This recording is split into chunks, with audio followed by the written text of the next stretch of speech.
Welcome to தாய் நாட்டு சமையல். நான் உங்கள் கணேஷ் பிரபு. இன்றைக்கி நம்ம சேனலில் ஒரு கத்திரிக்காய் வச்சு சூப்பராக ஒரு டிஷ் ஒன்று செஞ்சு காட்ட போகிறோங்க. அந்த டிஷ் நேம் என்னென்னு பார்த்தீங்கன்னா பிரியாணி பிரிஞ்சால் கிரேவி. இந்த டிஷ் வந்து பிரியாணி சைட் டிஷ்ஷாக வச்சுக்கிறதுங்க. இது எப்படி ஈஸியாக செய்கிறதுன்றதை பார்க்கலாங்களா? வாங்க சமைக்க போகலாம்.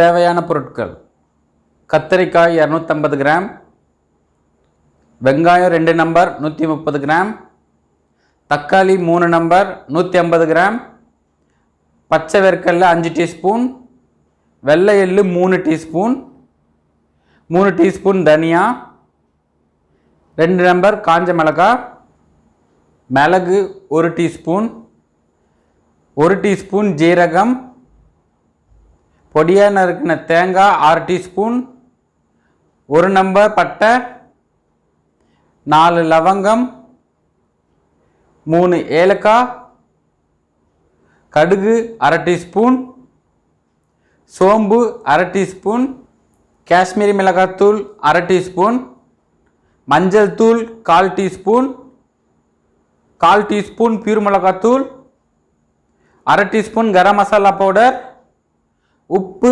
1/2 டீஸ்பூன், இஞ்சி பூண்டு விழுது 2 டீஸ்பூன், கஸ்தூரி மேத்தி 1 டீஸ்பூன், பச்சை மிளகாய் 1 நம்பர், கருவேப்பிலை 1 கையளவு, கொத்தமல்லி பொடியாக நறுக்குனது 2 டீஸ்பூன், எண்ணெய் 4 டீஸ்பூன். ஒரு பேனில் 5 டீஸ்பூன் பச்சை வேர்க்கடலை ஆட் பண்ணிக்கோங்க. ஆட் பண்ணிவிட்டு 1 நிமிஷத்துக்கு அது நல்லா வறுத்துக்குங்க. நல்லா வறுக்கும் போது அந்த வேர்க்கடலைக்கு மேலெல்லாம் பார்த்தீங்கன்னா லைட்டாக எண்ணெய் வரும். அது வரைக்கும் வரங்க. அது வறுத்ததுக்கு அப்புறமா தனியா 3 டீஸ்பூன் ஆட் பண்ணிக்கோங்க. அதுக்கப்புறமா மிளகு 1 டீஸ்பூன் ஆட் பண்ணிக்கோங்க. வெள்ளை எள்ளு 3 டீஸ்பூன் ஆட் பண்ணிக்கோங்க. இது ரொம்ப ஆட் பண்ணிங்கன்னா சிறுகசப்பாக ஆகிடும். அதனால் 3 டீஸ்பூன் ஆட் பண்ணிக்கோங்க போதும். ஜீரகம் 1 டீஸ்பூன், காஞ்ச மிளகாய் 2 நம்பர் ஆட் பண்ணிவிட்டு இது எல்லாத்தையுமே 1 நிமிஷத்துக்கு நல்லா ஃப்ரை பண்ணுங்கள். இதுலேருந்து நல்லா கமகமன்னு லைட்டாக வாசனை வரும். அதுக்கப்புறம் தேங்காய் 6 டீஸ்பூன் ஆட் பண்ணிக்கங்க. நான் பொடியாக நறுக்கியிருக்கேன் தேங்காவை. இந்த மாதிரி கட் பண்ணிவிட்டு 6 டீஸ்பூன் ஆட் பண்ணிவிட்டு இது கூடவே பட்டை 1 நம்பர், ஏலக்காய் 3 நம்பர், லவங்கம் 4 நம்பர் ஆட் பண்ணிவிட்டு இதுலேருந்து வாசனை வர வரைக்கும் நல்லா வதக்கிட்டே இருங்க. லைட்டாக பொன்னிறமாக மாறும். லைட்டாக மாறுற வரைக்கும் நல்லா வதக்குங்க. இந்த வரைக்கும் இந்த மாதிரி ஸ்டேஜ் வரணும். இந்த மாதிரி வந்ததுக்கப்புறமா இது எல்லாத்தையுமே எடுத்து ஒரு மிக்ஸி ஜாரில் ஆட் பண்ணிக்கோங்க. ஆட் பண்ணிவிட்டு இதை வந்து கொஞ்சம் தண்ணி ஊற்றி நல்லா நைஸாக அரைச்சிக்கிங்க பேஸ்ட்டாக. இந்த மாதிரி வரணும். அந்த பாருங்கள் எடுத்து வச்சுக்கிங்க தனியாக. அதுக்கப்புறம் ஒரு பேனில் 4 டீஸ்பூன் எண்ணெய் ஆட் பண்ணிக்கோங்க. ஆட் பண்ணிவிட்டு அதில் கத்திரிக்காய் அதை பாருங்கள் இந்த மாதிரி வரி கத்திரிக்காய் எடுத்துக்கோங்க. 4 கட் பண்ணிக்கோங்க. அடி வரைக்கும் கட் பண்ணக்கூடாது, பாதி வரைக்கும் கட் பண்ணால் போதும். ப்ளஸ் மாதிரி இந்த மாதிரி கட் பண்ணிக்கோங்க. 250 கிராம் கத்திரிக்காய் எடுத்துருக்கேன்.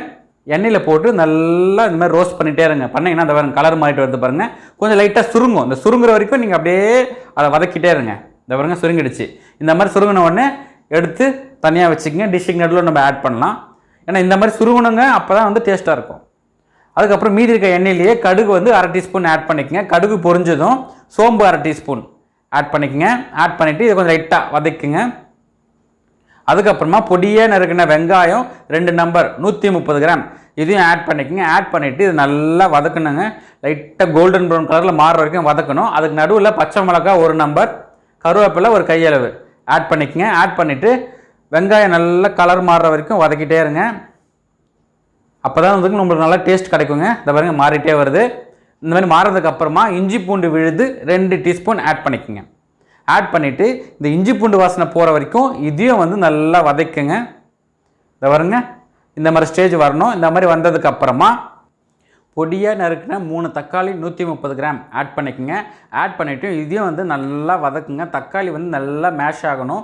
இந்த வெங்காயம் தக்காளி ரெண்டும் நல்லா மேஷ் ஆச்சுன்னா நம்மளுக்கு ஆயில் நல்லா பிரியுங்க. மேலே அதை பாருங்கள் நல்லா வதங்கிட்டே இருக்குது. வதங்கிடுச்சு பாருங்கள். இந்த மாதிரி வதங்கினோடனே எண்ணெய் பிரியும். இந்த மாதிரி எண்ணெய் பிரிஞ்சதுக்கப்புறமா தான் மஞ்சள் தூள் 1/4 டீஸ்பூன் ஆட் பண்ணணும். காஷ்மீரி மிளகாய் தூள் 1/2 டீஸ்பூன், பியூர் மிளகாத்தூள் 1/4 டீஸ்பூன். உங்களுக்கு காரம் வேணால் 1/2 டீஸ்பூன் ஆட் பண்ணிக்கோங்க. உப்பு 1/4 teaspoon, 1/2 teaspoon garam masala powder, 1 teaspoon கஸ்தூரி மெத்தி. இது எல்லாத்தையுமே 1 நிமிஷத்துக்கு ஹை ஃப்ளேமில் தண்ணி ஊற்றாமல் வதக்குங்க. அப்போ தான் வந்து அந்த மசாலா எல்லாமே நல்லா குக்காகும், அந்த பச்சை வாசனை போகும். நல்லா வதங்கினதுக்கு அப்புறமா நம்ம அரைச்சி வச்சுருந்தோம் இல்லைங்களா பேஸ்ட்டு, அந்த பேஸ்ட்டை வந்து ஆட் பண்ணிக்கோங்க.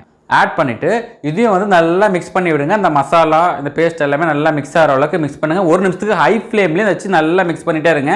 லைட்டாக எண்ணெய் பிரியும். அந்த ஸ்டேஜில் 300 ml தண்ணி ஆட் பண்ணிவிட்டு அதையும் நல்லா மிக்ஸ் பண்ணி விட்டுருங்க. நல்லா கிரேவி திக்காகிடும். இந்த மாதிரி கிரேவி கொதிக்கிற வரைக்கும் வெயிட் பண்ணுங்கள். இதை பாருங்கள், கொதிக்க ஸ்டார்ட் ஆகிடுச்சு. இந்த மாதிரி கொதிக்க ஸ்டார்ட் ஆனதுக்கப்புறமா தான் கத்திரிக்காய் 250 கிராம் ஆட் பண்ணணும். நம்ம ஆல்ரெடி வந்து எண்ணெயில் ரோஸ்ட் பண்ணி வச்சுருந்தோம் இல்லைங்களா, அந்த கத்திரிக்காயை ஆட் பண்ணிவிடுங்க. ஆட் பண்ணிவிட்டு லைட்டாக மிக்ஸ் பண்ணி விட்டுருங்க. மிக்ஸ் பண்ணிவிட்டு லோ ஃப்ளேமில் 5 நிமிஷத்துக்கு மூடி வச்சு குக் பண்ணுங்கள். நீங்கள் 5 நிமிஷம் கழிச்சு திறந்து பார்த்தீங்கன்னா இந்த பாருங்க, கத்திரிக்காயில் பார்த்தீங்கன்னா இந்த கிரேவியோட டேஸ்ட் எல்லாமே அதில் இறங்கியிருக்கும். இருந்தாலும் வந்து ஒரு தடவை மிக்ஸ் பண்ணி விடுங்க. இப்போ தான் எண்ணெய் பிரிய ஆரம்பிக்குது கத்திரிக்காயில். ஸோ மறுபடியும் வந்து நம்ம மூடி வச்சு குக் பண்ண போகிறோம். அதுக்கு முன்னாடி பொடியாக நறுக்கின கொத்தமல்லி 2 டீஸ்பூன் ஆட் பண்ணிவிட்டு இதையும் மிக்ஸ் பண்ணிவிடுங்க. இப்போ நம்மளுக்கு எண்ணெய் பிரியணும். ஸோ அதனால் மறுபடியும் 2 நிமிஷத்துக்கு லோ ஃப்ளேம்லேயே மூடி வச்சு குக் பண்ணுங்கள். 2 நிமிஷம் கழிச்சு நீங்கள் திறந்து பார்த்தீங்கன்னா நம்ம ஸ்டார்டிங்கில் ஊற்றின எண்ணெய் எல்லாமே இந்த மாதிரி பிரிஞ்சு வந்திருக்கணும். இந்த மாதிரி வந்துச்சுன்னா கிரேவி செம்ம டேஸ்ட்டாக இருக்குங்க. பிரியாணிக்கு சைடிஷாக வச்சு சாப்பிட்டீங்கன்னா செம்ம அருமையாக இருக்குங்க. அவ்வளோதான், டிஷ் முடிஞ்சிருச்சு. அவ்வளோதான். இந்த வீடியோ உங்களுக்கு பிடிச்சிருந்ததுன்னா உங்கள் ஃப்ரெண்ட்ஸ்க்கெல்லாம் ஷேர் பண்ணுங்கள். மறக்காமல் சப்ஸ்கிரைப் பண்ணுங்கள். Until then, bye from Ganesh Prabhu.